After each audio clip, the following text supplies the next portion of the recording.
You need a meaningful life. It's not optional, because that combats the suffering. And more than that, if you lead a meaningful life, which means to adopt responsibility, almost inevitably, you actually make things better. And so you can take people down to the bottom of the abyss and you can say, it's no wonder that you despair given your finitude, but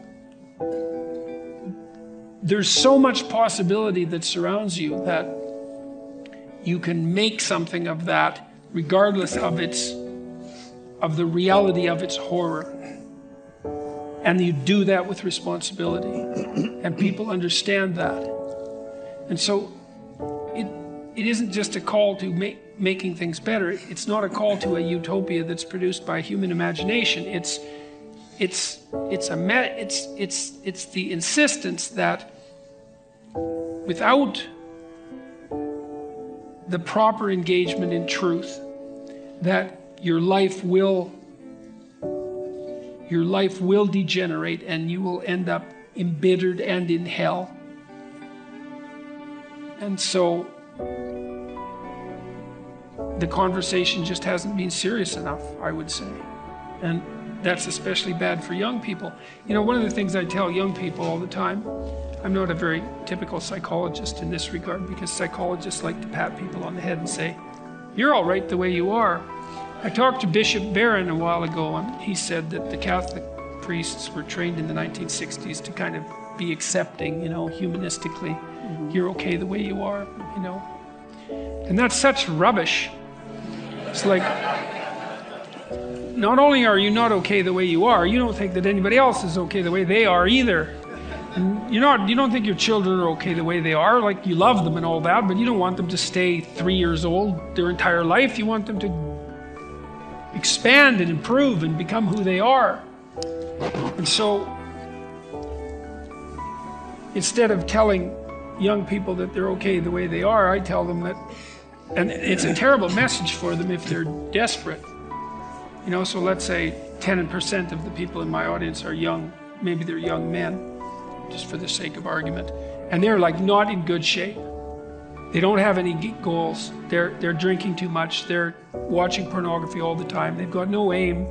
They've got no structure in their life, and they're just bloody miserable. And the misery is twisting them into malevolence, because enough misery will absolutely do that to you.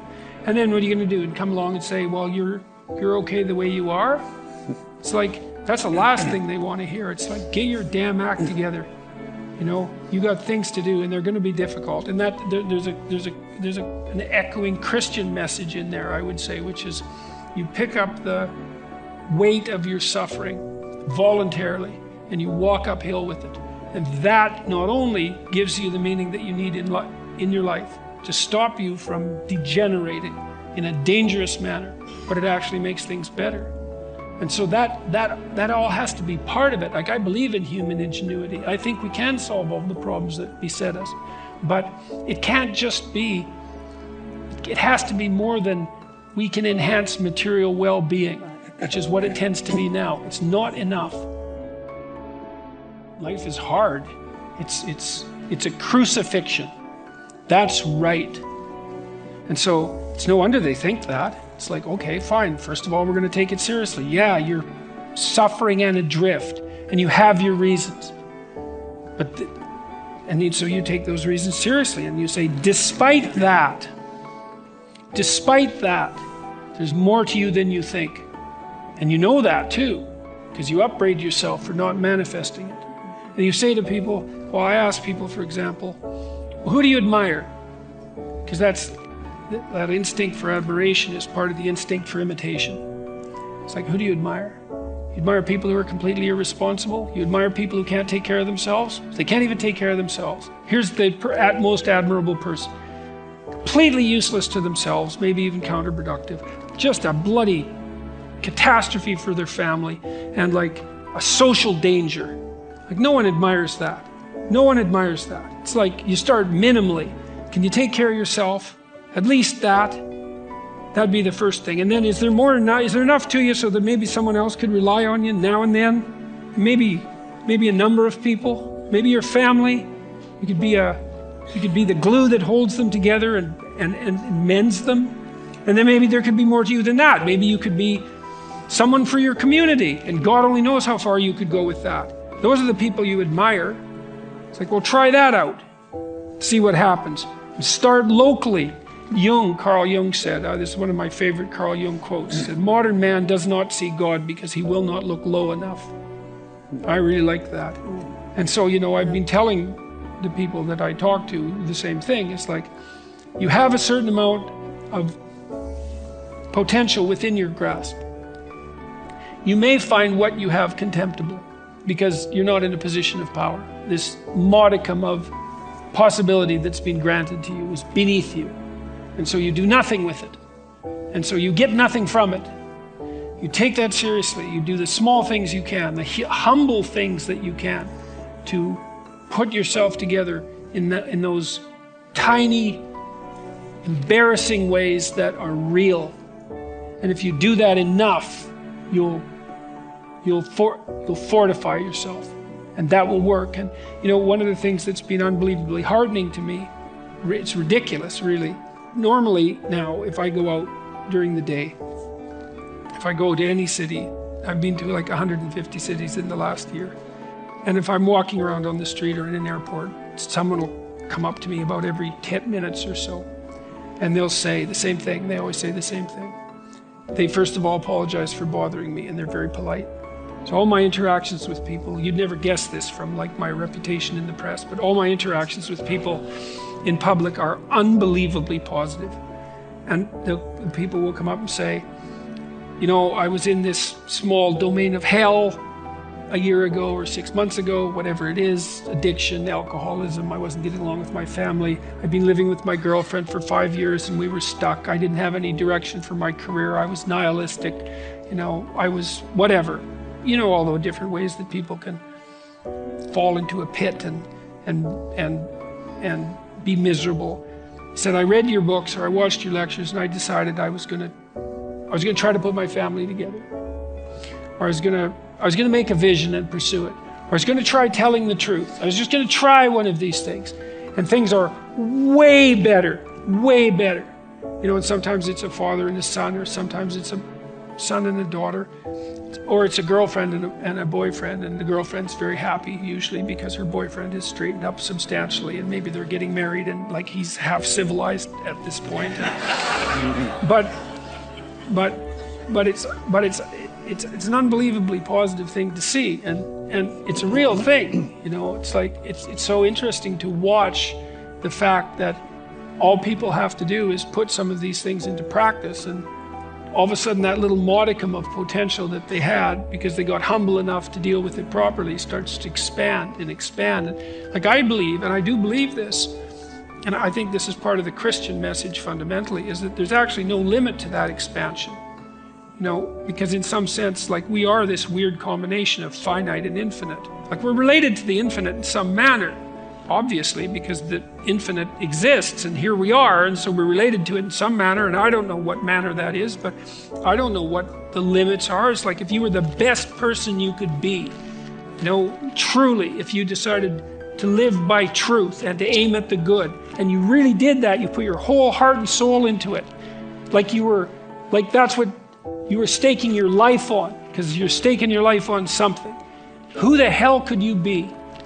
And no one knows, You know perfectly well you could be far more than you are. And you don't know what the upper limit of that is. And we certainly don't know what the upper limit would be if there were lots of people doing that. God only knows what problems we could solve.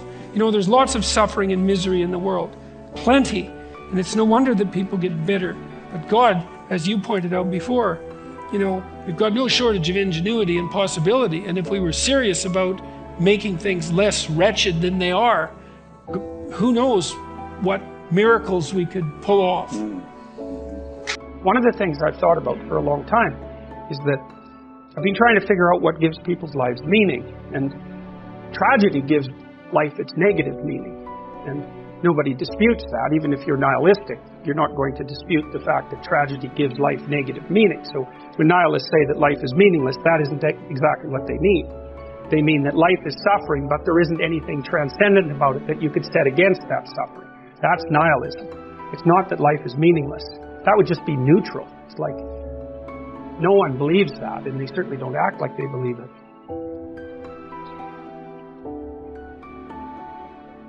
If you look at it technically, and we will as we progress through this class, that in order to have any positive meaning in your life, you have to have identified a goal, and you have to be working towards it. And there is a technical reason for that. And the technical reason, as far as I can tell, is that the circuitry that produces the kind of positive emotion that people really like is only activated when you notice that when you're proceeding towards a goal that you value. And so that means that if you don't have a goal that you value, you can't have any positive emotion. So technically that's the incentive reward system, and the underlying circuitry is dopaminergic, and when that circuitry is activated, then it's part of the exploratory circuit. It gives you the sense of being actively engaged in something worthwhile. And that's, you tend to think of positive emotion as something produced by reward, but there's two kinds of positive emotion. One is the reward that's associated with satiation, and that's consummatory reward, and that's the reward you get when you're hungry and you eat. But the thing about eating when you're hungry is that it destroys the framework within which you were operating, and it's time to eat.